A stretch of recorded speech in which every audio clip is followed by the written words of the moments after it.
नमस्कार मित्रांनो, आज आपण पाहणार आहोत राज्यसेवा पूर्व परीक्षा 2019 विश्लेषण.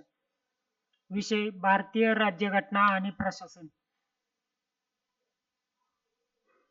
भारतीय स्वातंत्र्य कायदा 1947 मुळे संविधान सभेच्या स्थानामध्ये झालेल्या बदलाबाबतची खालील विधाने विचारात घ्या. संविधान सभा पूर्व सार्वभौम संस्था बनली. संविधान सभा ही स्वतंत्र भारताची पहिली संसद बनली. जेव्हा संविधान सभा विधिमंडळ संस्था म्हणून भरत असे तेव्हा तिच्या अध्यक्षस्थानी डॉक्टर राजेंद्र प्रसाद असत. संविधान सभेची सदस्य संख्या 389 च्या तुलनेने 299 पर्यंत कमी झाली. विधान आपल्याला बरोबर कुठले ते चेक करायचे. 3 विधान बरोबर आहे आणि एक चुकीचं आहे. जे चुकीचं आहे ते जेव्हा संविधान सभा विधिमंडळ संस्था म्हणून भरत असे तेव्हा तिच्या अध्यक्षस्थानी डॉक्टर राजेंद्र प्रसाद असत. संविधान सभेची सदस्य संख्या 389 च्या तुलनेने 299 पर्यंत कमी झाली हे बरोबर आहे. अध्यक्षस्थानी गणेश वासुदेव मावळणकर असत.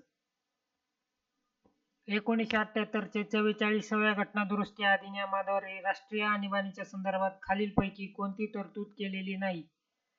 कॅबिनेटच्या लेखी शिफारशीशिवाय राष्ट्रपती राष्ट्रीय आणीबाणी घोषित करू शकणार नाही.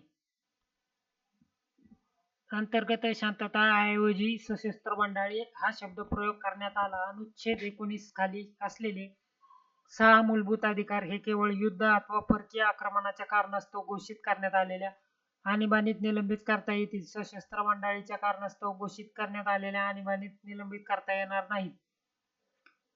जर संसदेच्या कोणत्याही सभागृहाने आणीबाणीच्या घोषणेला विरोध करणारा अथवा आणीबाणी चालू ठेवण्यास विरोध करणारा ठराव कोणत्याही वेळी मंजूर केला तर राष्ट्रपतीने आणीबाणी मागे घेण्याची घोषणा करणे आवश्यक आहे. संसदेच्या कोणत्याही सभागृहाने नसून फक्त लोकसभेने आहे. त्यामुळे पर्याय क्रमांक 4 चुकीचा आहे. तो उत्तर असेल. धन्यवाद.